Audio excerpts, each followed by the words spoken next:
We are live. Let's get ready to podcast. Fire it up.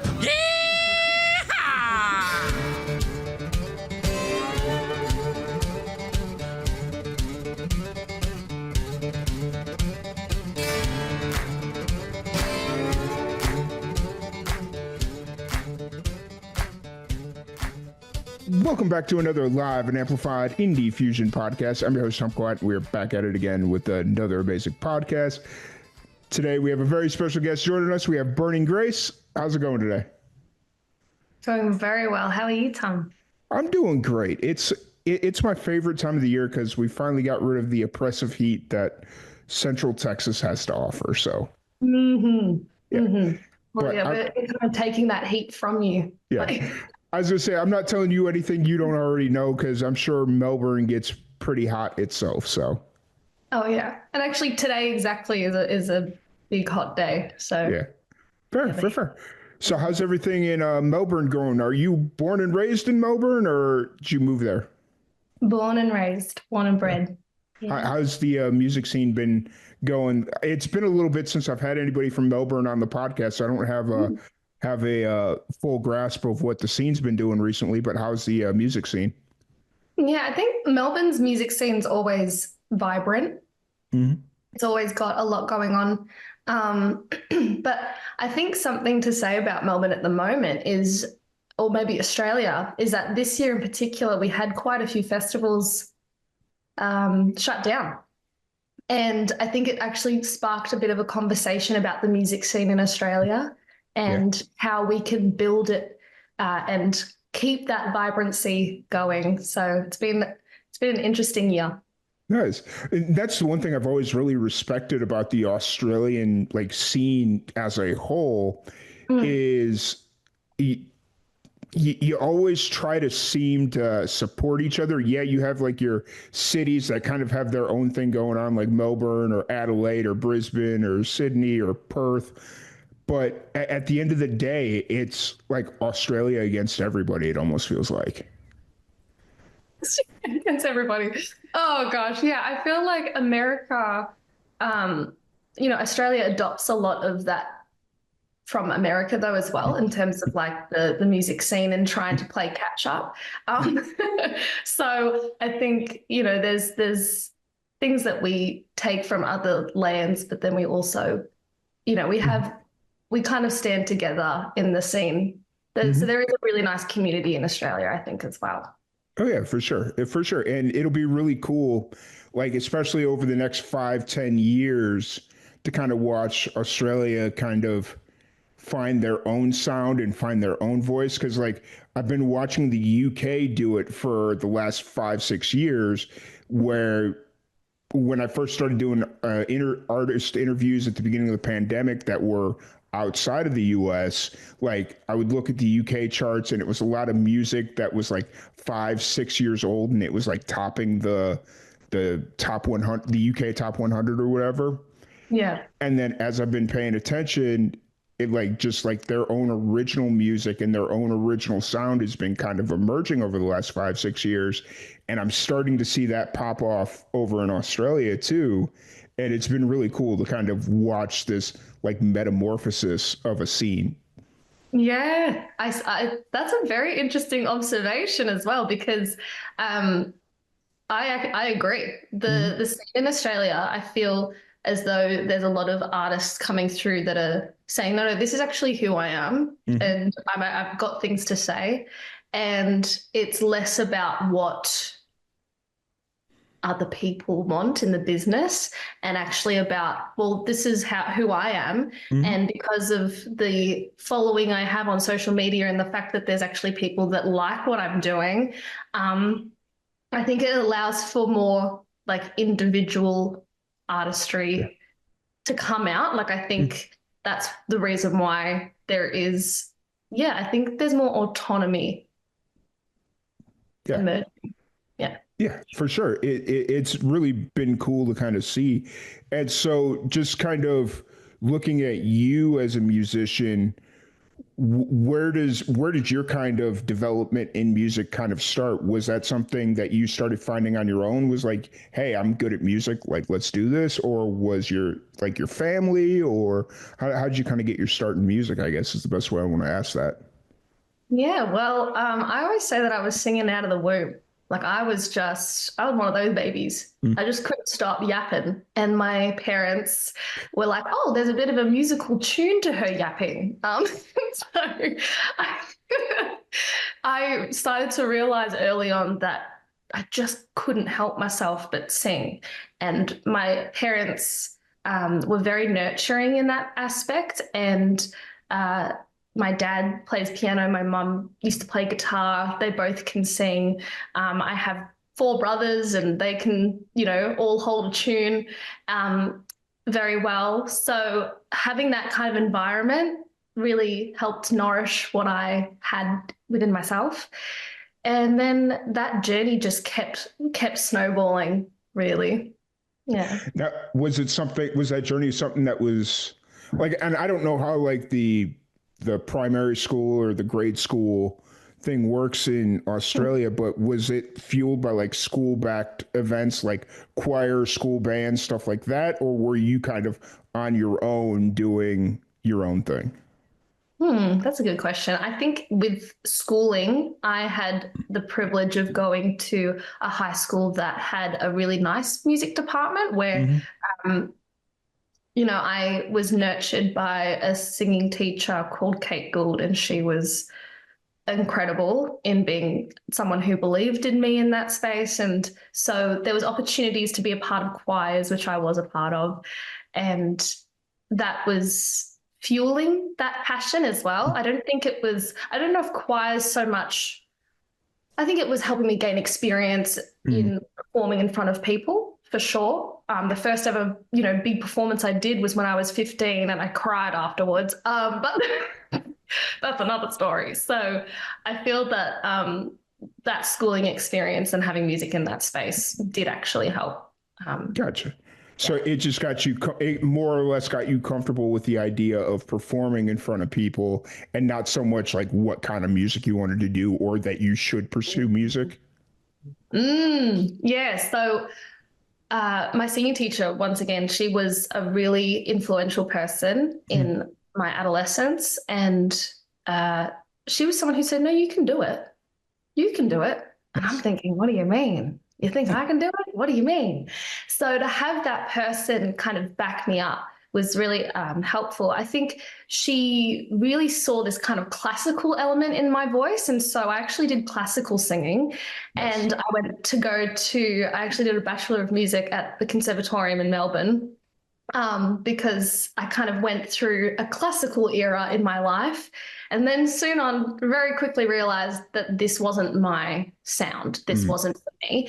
And it was a journey after that to get to a space where I felt like I was nurturing and honoring the, the voice that was inside here. So, Okay. yeah. And that was through songwriting and writing Sure. my own songs. God. Yeah. So at no point did you really ever think that like the a more classical route, whether it was opera or, like whatever it would be, you never really Mhm. thought that was your avenue. You always kind Mhm. of, yeah. It's really interesting because growing up, I don't think I was thinking that far ahead about Mm. that scene. Um, and maybe that was due to not having that belief in myself at that time, um, and just kind of going with the flow with life. And then it wasn't until after high school and going into that degree that I went, no, I actually really enjoy writing my own songs. And I think that I really need to pursue that. Something inside of me just said, no, you got to do it. You got to do Fair, it. fair, fair. Do you remember the first song of yours that you ever wrote? Yes. Well, there's two. One of them was when I was 3 years old, and we don't count that because I was singing about Why princesses and not? We castles. need we need to count that one. That one needs to be counted. But I mean, I couldn't really write, but I was I was singing about princesses and castles in my grandma's garden, and my grandma's neighbors overheard, and they told my grandma, and she's like, "Yeah, that's Hannah." that's just Hannah in the garden. She's 3. And then that story really stays with me, actually. I love my grandma. So the other one was when I was 13. That was when I actually sat down, wrote a song, and it was about also, I was 13, so I'd never fallen in love. I hadn't had any experiences. And so I just wrote about nature, about the trees and the beach. It was actually quite cute. So Nice. very little me. So I take it you don't play either of those songs still? I mean, The Princess and Castles, I feel like is an absolute hit at the bar. People love that one. Yes. I was gonna say, I was like, you should like figure out a way to like obviously at 3, like the structure's not quite there, and I'm sure the verbiage is probably a little rudimentary, I guess is kind of the best way to word that one. But like I think if you just kind of figure out a way to make it Yeah, yours.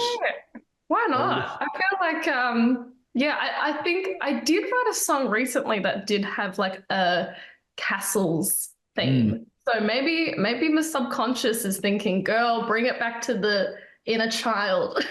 let's let's do it. I love it. That's amazing. Oh, so where are you kind of at creatively right now? I know you released a song November 1st. Um, how is that kind of process for you? The process of releasing the song. Yeah, there. How's how's the response been to that? I'm sorry, No, that's what I that's meant to okay. ask. Yeah. That's fine. The response has been really good. I've been um kind of releasing the idea that a song has to make you get to this point and this Mhm. point, this point. I've just let go of that and just thought this is a song that I'm passionate about, and here it is. And so I've had some beautiful community radio in Australia pick the song up. And have had some really lovely responses. It hasn't been this, oh wow, this song's gonna make it for me. No, like that's not Mhm. how it goes. It's just I think that that's not reality. And this Mhm. song, the process of getting to this point has taken a few years. Mhm. Response has been really wholesome, really Yeah, nice. Yeah. nice. And was it always or so the name of the song that you released back in November was "We're on Fire," and that was the only song you released last year, correct? Yes. Was that kind of the intent? Are you kind of working towards this year, or were you hoping to get kind of more music out last year? Uh, Last year was definitely a journey. Mm-hmm. So it wasn't a big priority to release a big body of work. So I think this year is the year to release more. Mm-hmm. And I'm a huge advocate for releasing bodies of work. Yeah. Like, I'm not one of those people who's like, let's just do single, single, single, single, single. And I'm like, yes, you can do that, and you kind of have to do that. But as long as it is representative of something larger than a single, Yeah. that's something that I'm working towards for this year. What I've been telling a lot of people recently is to appease both sides of the demand structure, I guess is kind of the best way to word it, to kind of feed the singles driven industry that is Spotify, but also like when you go out to play shows to kind of have something for them to buy, you Mm-hmm. do releases of your full body of work. So whether it's an EP album and you sell it at your shows and you market it as none of these songs are on Spotify. They will be over the next year, year and a half, like depending on how big the project is, they will be over the next year, year and a half. But if you want to listen to this music now, this is the only way you can hear it. And so you just kind of appease both sides of the market. Mm-hmm. And it's kind of a way, they're going to listen to it on the CD, vinyl, like however you want to release it. But then they're like, oh, I love this song, We're on Fire. I'm going to listen to it on Spotify. Oh, Tom, do you want to be my marketing manager? What's going on? This is brilliant. No one has ever said this to me ever. Yeah, I've never heard this concept. I love like that. I It's genius. literally I literally sit in the car once a month for 8 hours at a time just because I go visit my buddy who lives 8 hours away. And I just think of stuff and I just like throw it at the wall and sometimes it works, sometimes it doesn't. So Oh, that's brilliant. yeah, Can I take that? I'm gonna take it. go for it. It's all yours. I think I need to write a book or something, right? Yeah, why not? Oh my gosh. And then in 6 years it'll be out of date and we'll have to do it again. They'll be like, Spotify actually crashed ages ago. Right, right, right. It's like they pick up the book in 10 years and it's like, what's Spotify? It's like, oh Oh my geez. gosh. Oh. Oh, do we kind of want that? I don't know. Maybe. I don't know. Like I think there's a world and a place for Spotify. It's just kind of getting villainized because it's like the same Yeah. thing as like it's being villainized kind of like with the way Napster was and like all those file sharing programs were back in the early 2000s and stuff like that. LimeWire LimeWire, FrostWire, Bear, like all gave of me a those. virus. Yes. Yep, yep. Give you the virus R us and whatnot. But like if you look at it, that revolutionized the music industry and it opened it up for iTunes and Spotify and like all these different things. Mm, And it's just like I think Spotify's there. It's they just got to figure out like the finer details of life. So for yeah. sure. So I agree. so where are you kind of at creatively right now? Are you writing, recording, or where do you kind of find yourself? Both at the Both. moment. So I will be recording another single, and I actually am very excited about this one. So um, I think the more I write, the more I'm becoming more honest and being okay with that. Mm-hmm. And that's the way to connect anyway. If this is what I'm doing, then why am I not releasing that more Mm-hmm. into the writing? And um, although in this past week, I mean, it's been Christmas to New Year's. Have I touched Yeah. my guitar? No, I have not. No, I have not. I Sure. will put my hands up and say, I tried to, and nothing came out. I was like, I'm Mm-hmm. just sludge at the moment. Mm-hmm. Fair. So the way that the writing comes to me is it frequently, but this past week I got Yeah. nothing for Sure. you. Sure. It happens. You know what? And I think a lot of people use this time of the year to kind of do exactly that. Like take 2 weeks, 3 weeks, a week, kind of whatever it Mhm. is, Mhm. and just do nothing. Like just enjoy being you. Enjoy being around who you're around. Yeah. And Eh, I have like finally surrendered to that idea because this whole concept of grinding and grinding and grinding, like that's great for mhm, some professions. You have to do that in some professions. mhm. But at this time in my life, at this moment, that's okay to Yeah. just take this week. And that's actually necessary so that I can feel charged, Mhm. Yeah. and that will be able to follow through into hopefully great opportunities because I feel prepared. Yeah, absolutely. I'm right there with you. Like I didn't do a podcast for 3 weeks, and then I think it was like this past Saturday or Sunday, whenever it was, I did my first interview in 3 weeks, and I was just like, oh wow, I really felt like the 3 weeks break because I was a little rusty, but then like now it's just like okay, I'm good. Like let's go. Like let's do it. Mhm. I'm rested. I'm good to go. So Mhm. yeah, Yeah. Yeah. It's so necessary. it is. It really is. So, are you playing shows pretty consistently right now, or is that kind of not a priority for you? You more focused on writing and recording in general terms? Obviously, not right at this moment, but Yeah. Yeah. Yeah. The I played a lot of shows last year, 2024, a Mhm, lot of shows. And this year, there isn't as much lined up at this moment, but mhm, that happens every January for me, and then right, it's right back on. So at the moment, it is a bit more solid, like solitary. I don't know if that's the word, but definitely like, Yeah. I'm sitting here solitary trying in to think of thought. what that word is, and I'm like, Oh, sedentary. sorry. Sedentary. That's what it is. So yeah, I think that it's using this time to regenerate and go back into the creation process than the showcasing process. Right.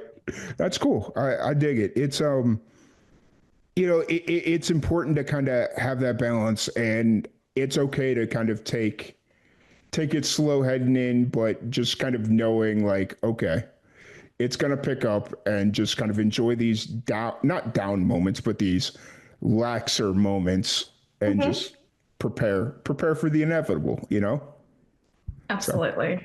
so how are you, when you do play shows, are you primarily playing like festivals? Are you playing a mix of festivals and like bars slash uh coffee, I don't know, coffee shops, bars? What do you guys Yeah, usually yeah. play in Melbourne? Melbourne's definitely more of a bar Hmm. scene in terms of like writing your like playing your own music, Hmm. and that's kind of the scene that I'm in. Definitely the bar scene, um, and that's been really nice. I think it's nice to be able to, connect with an intimate audience, Hmm. um, and I'm hoping that the festival scene, there's more festivals to come. That's really important. And Yeah, I really hope that for Australia. Let's yeah. go, Australia. Let's Right. bring in some more I'm festivals. I'm right there with you. I have an outstanding, an outstanding offer to come out to the Gimpy Music Muster at this year. Like, I met a guy at I was at CMA Fest this past last year, and one of the guys I sat down to interview with, he was the spokesperson for the Gimpy Music Muster, and he's like, dude, you got to come out. And so it's like trying to figure financially how to make that work, because Yeah, yeah. Australia is not the easiest financial commitment to make. So No, it's not. But we'd love to have you, Tom. We'd yes, love to have you. I'd love. So we started doing this live podcast thing. I started it in 2022 or 2023. Sorry, I forgot what year it was for a second. I Where am I? Yeah. right. Getcha. It's like I started it in 2023, and then we did a couple last year, and I'm hoping to do more, and I really want to bring it out to Australia because I think it would do gangbusters over there. Just because, like, the consistency from Sydney to Melbourne to Brisbane, just like the consistency of support for original music. Yeah. So Mm-hmm. just trying to figure out the logistics of that one. Yes, that would be great. Because going up and down the east coast of, yeah, or no, yeah, east coast of Australia. Mm-hmm, mm-hmm. Yep. Yeah, That I yeah. was sitting there, my brain was just kind of like, I don't know, is that the East Coast? East Coast? I think it No, is. I'll say something to help you out. I still get stuff mixed up about the East Coast and West Coast in America. I'm always like, Okay. no, but California is not this coast. Like, I don't know sometimes. Fair, So I'm the same. fair. And so it's just like to go from like where I want to to hit like Melbourne, Sydney, Brisbane, and Adelaide. Like, that's a long trip. I've done the math. It's not an easy trip to make. So Mm-hmm, yeah. mm-hmm. So yeah, get used to the motel scene on the Right. way up. Right, right. At least I'm not trying to fit Perth into that one, because I would add a whole different dynamic into that trip. That's a whole yeah. That'd be like somebody coming over to the States and be like, hey, I'm going to be in LA for a week, and then I think I'm going to just go swing over to New York for a little bit. And I'm like, that's not an easy Yeah, no, transition right it's there. So not. It's not. I love it. Unless you get the plane out. But Right. that's Yep. fine. I dig it. No, cool. So currently working on a new single. Do you have a tentative release date, or do you have a target release date that you're trying to hit, or is it still kind of up in the air? Yeah, I'm hoping end of March, early April, Fair. just so that it's like everything's ready to go. I'm wanting to do a music video for it. I want to be able to explore that. because visuals are so important. Let's be honest, so Mhm. important. And I want to give that at least 3 to 4 months to nurture that. So, Yeah, absolutely. I was watching your music video for Magic Woman, and I don't know what you guys are doing out there, but every music video I've seen come out of Australia, independent or not, is incredible. Like just the pure quality of it. Like the camera, like looking at the camera quality and the shot composition and stuff like that, because that's what I do. Is I'm a video producer, so I pay attention to that more than mm. anything. And just kind of looking at it, it's like I don't know what you guys are doing, but it's amazing. So, Oh wow, that means a lot to hear that. That concept was written up with Bon, who was the director of mm-hmm. the music video. She is incredible. She's actually a photographer, and then has created a few music videos, Mm-hmm. including mine. And we had, a really nice small team. We had hair and makeup. That was Carly Morris. And then we had Talia Ware on. I really want to give shout outs out to Talia Ware on Go for it. costume. And then we had Josh Labita and Bailey Quinn on the set, like with the cameras.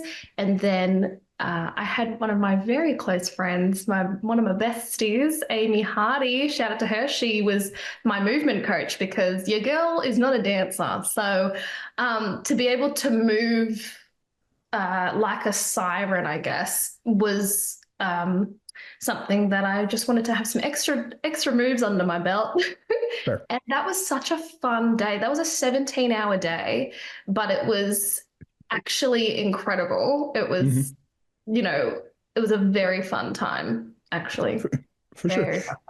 That's the one thing I do not miss about doing film work is the extra long days, especially when it wasn't like a union set and you didn't have like union rules that you had to follow. And it's like, oh, we're going to be call times at 6 a.m. And then you're still there at 2 a.m. the next morning. And it's like, Have you guys, had that oh, experience? yes. Oh, yes.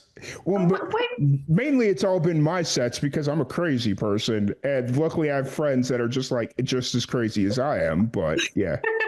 so wait, that's amazing. And I'm sorry that I missed that before. So you've directed or you've been in a big So part of the creation process? yeah, so my day job right now is I do marketing and video production. So like I make like local TV commercials and promos. I work for a news station, so I make like news promos and stuff like that. So about 10 years ago, or when I graduated from college, the intent was to go out to LA and do film. Mhm.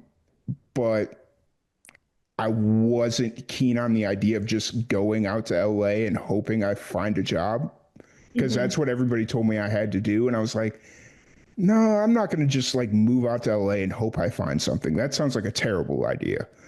It's so I started doing some other stuff and then I moved out to New Mexico where they had they had like a rising film scene and I got linked up with some buddies and they all had like they all have their own varying degrees of success in the film industry like you know they all kind of do their own thing and they would come together a couple times a year and be like okay let's find a project let's all work on it and so we'd work on a few projects and I'd go up and work on like a bigger budget project just kind of as like an extra or like whatever and then I just got so tired of the long days and 9 times out of the 10 those projects would never get released No and so it was way. just kind of like Oh my why are we putting all this effort in if nine Yeah. times out of 10 these projects aren't getting released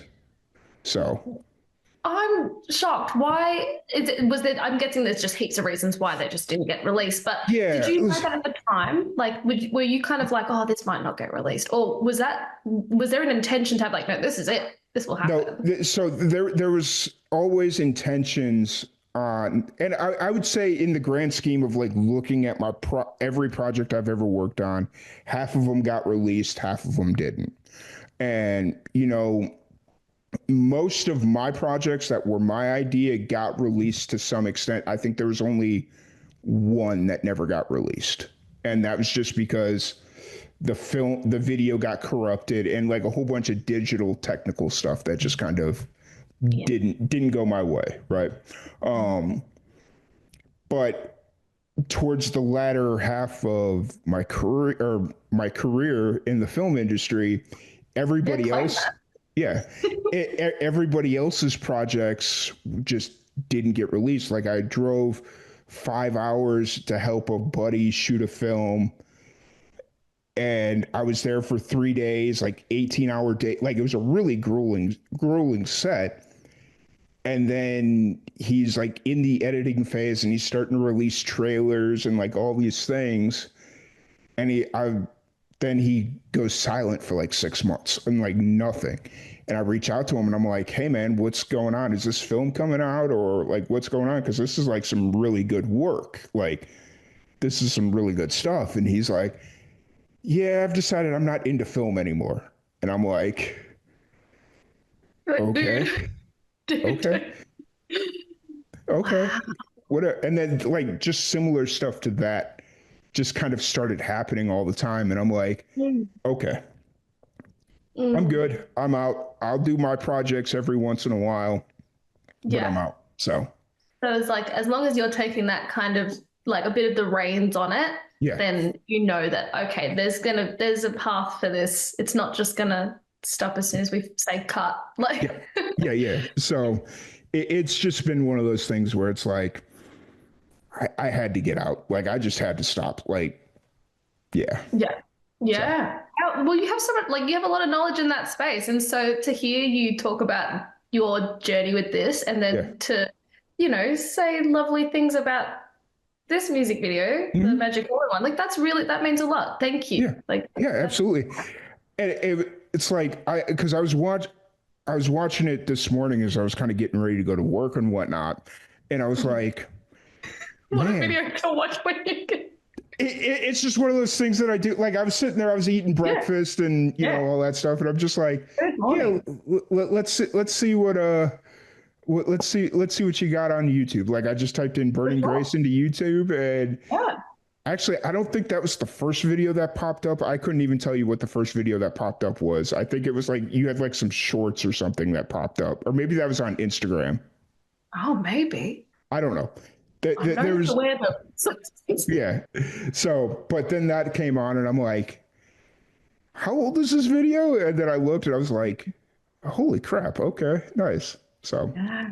Yeah, thank you. That means a lot. I yeah, think, yeah, that was just fun. That was right. fun. And I think the concept of it, um, obviously, uh, some people might not have, they've been like, whoa, Hannah, what are you doing? And I'm like, no, it's all for art.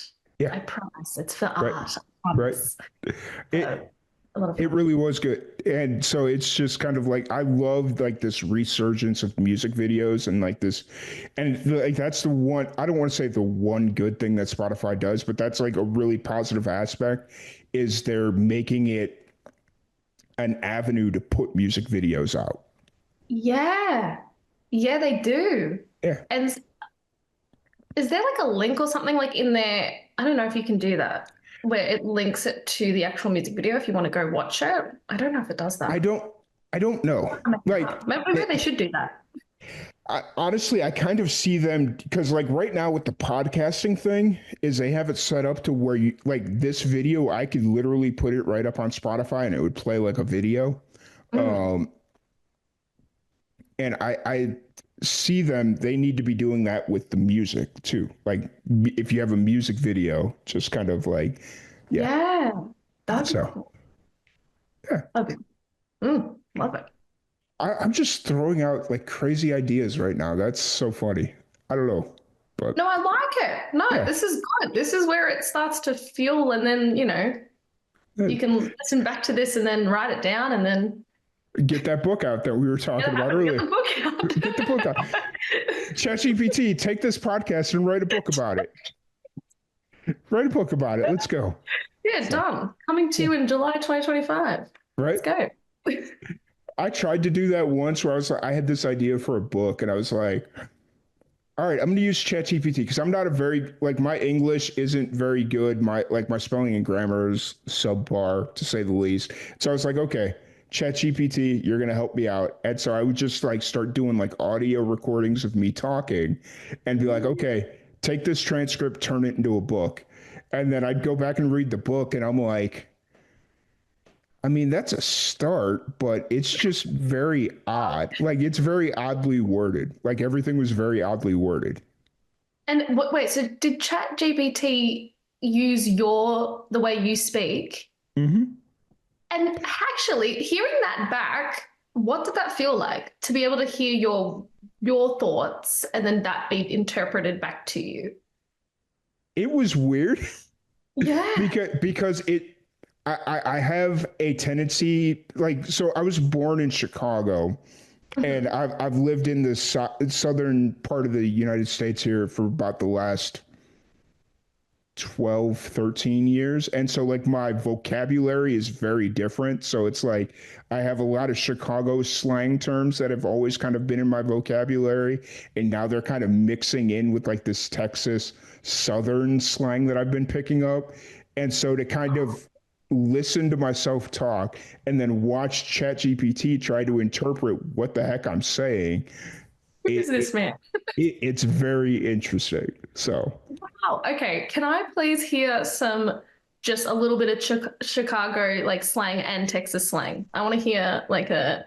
oh boy, you're gonna put me on the spot, aren't you? I Uh, know, I am. um, I can give an Aussie slang to start like us off. so a common phrase that I used to say back in Chicago was "you all" or "y'all" or "you all."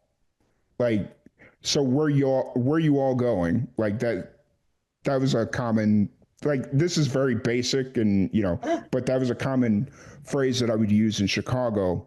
And Mhm. now since over the last 10 years it's morphed into where all y'all going. So Oh, it's very repetitive and like because y'all is a very southern thing and it's a very Texas yeah. thing. And so then I Mhm. just took the original phrase from Chicago and it's like all y'all, Oh, y'all. where all y'all Oh, going? y'all going. Yeah. So And so you really mean everyone. You're yeah. not skipping out on one Nope. person. Nope. Nope. Hey, where y'all? Yeah. So That's great. I love that. that was a very basic one, but like being on the spot, I was like, oh boy, now let's think about this one. Yeah. But yeah, so No, yeah, I put you on the spot, so. yeah, it's all good. So kind of outside of music, what do you like to get into? Well, that's really interesting. I mean, this is still music Hmm. technically, but I'm a music therapist. Okay. So, I'm a registered music therapist, and then that's my day job, and that's something I'm incredibly passionate about. And um, I think outside of music, I'm a social gal. I like to go out. I like to, party. I like to hang with my friends. I'm in that space in my life. I mean, I do, hmm, I used to make like little vision board things like for myself and like Hmm. make collages. Nice. That hasn't been for a couple months. So am I lying? I don't know. It's only, but it used to be. I mean, Yeah, I think had you? music's very encompassing. I've realized. Wow, I feel cool. Yeah. This is a self-reflective moment. Music is just my life, isn't it? Hey, it works though. Like, you know what though? Because like you have music as a creative outlet. And Mhm, then, like, I mean, I'm somewhat familiar with like the idea of music therapy mhm. because I have a cerebral palsy. So when I was younger, we used to do musical therapy as like a Yeah, neural yeah. thing. You did And music therapy?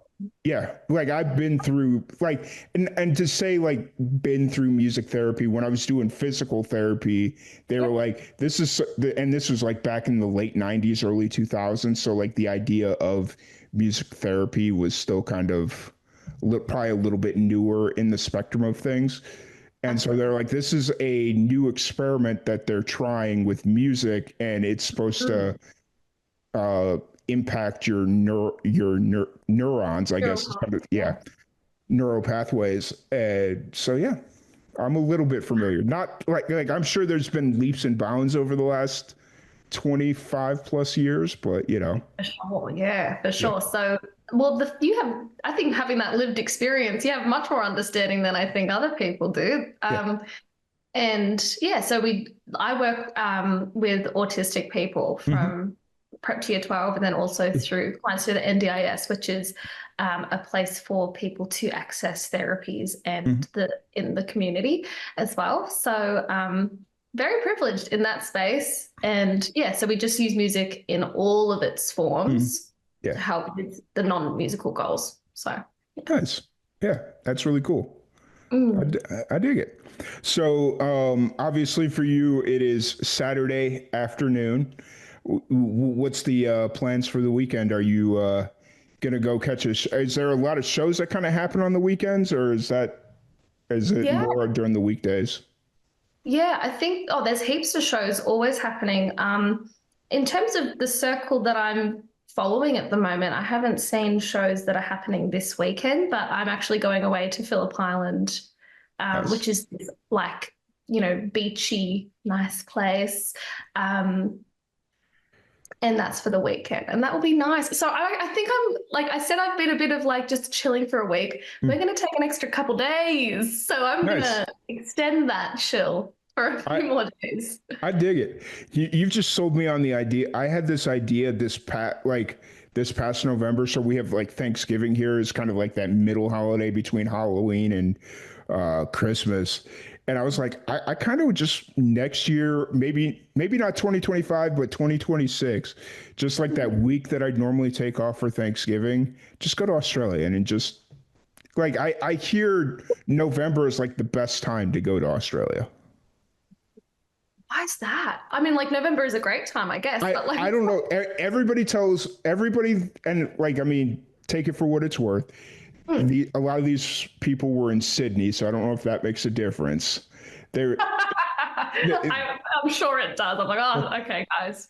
but you know, it was one of those things where they're like, if you want to like the great time to come to Australia, November is like that perfect time because there's always like music fest. That's kind of like when the music festival thing was really Yeah, happening, and then I guess the weather's like really good there in the nice. Like yeah. it's nice. So I feel like I'm just gonna say come in summertime, like January, Feb. Like January is the biggest summer festival, music festival season. That's Like you've it. got Tamworth Festival, Yep. you've got like all these big, like whatever you want. Do you want to go to a bush Mhm. stuff? We've got that.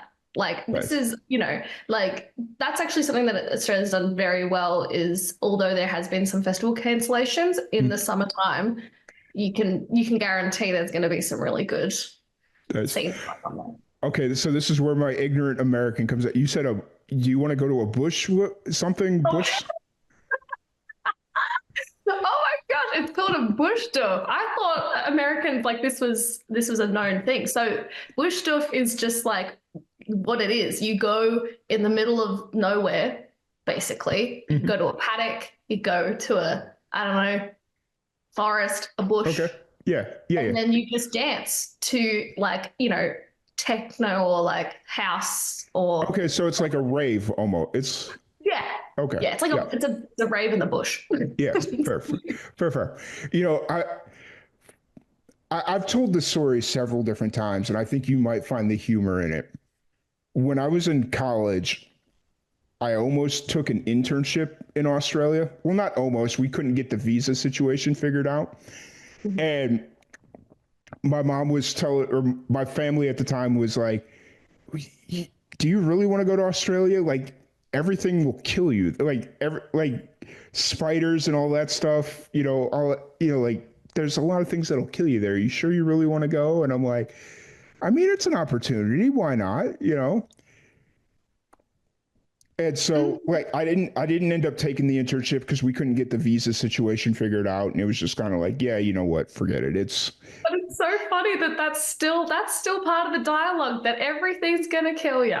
That's it. So when I first started interviewing musicians from Australia during the beginning of part of the pandemic, I told this story, and one of the guys asked me, he was like, "Oh, what part of Australia was it?" And I was like, "This place called Alice Springs." And he was like, "Well, that fear that you had, that may have actually happened in Alice Springs, so you're probably good." God, like take an internship in Alice Springs, Yeah, it was it dude. was there. It was like a TV. It was for like a TV station or something that was out there. Yeah, Wow. yeah. I mean, yeah. I mean, if there was any place, yes. That was going to kill me. It would have been Alice Springs, right? I feel like there's definitely a lot of different wildlife out there. A lot of different types of snakes, Yeah. for sure. So, Oh man, so funny. Oh my God. I thought you'd find the humor in that one. So, Yeah, brilliant. but so I don't want to keep you here too much longer. I appreciate the conversation. It's been an absolute blast, and we will definitely. I'll keep you in the loop on the pending, not the pending, the incoming trip to Australia. Yes, and the book. And Yes, the book. and the book, and the book. If anybody wants to check out your music, music videos, social media, shows, all that fun stuff, where's the best place to find you? Definitely any social media you have access to, Instagram, Facebook, YouTube, Spotify, iTunes, whatever it is that you listen to or whatever you take in through the internet, I'll be there. You just type my name in. Fair. Awesome. Well, once again, thank you so much for joining us. I really appreciate the time. It's been a hoot and a half. We'll say that. Thank you so much, Tom. Yeah, absolutely. Once again, thank you everybody for tuning in, and we will catch you all later.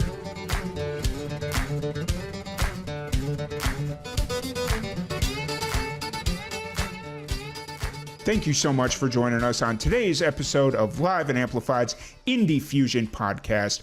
If you'd like to support anything Live and Amplified does, please follow us on all of our social media platforms at Live, the letter N, Amplified. You can find us on Facebook, Twitter, Twitch, Instagram, YouTube, Threads, any of them, all of them, at Live, the letter N, Amplified. And if you would like to buy any official Live and Amplified merch, you can do so at our merch shop, link in the description below. Once again, thank you all. Have a great day.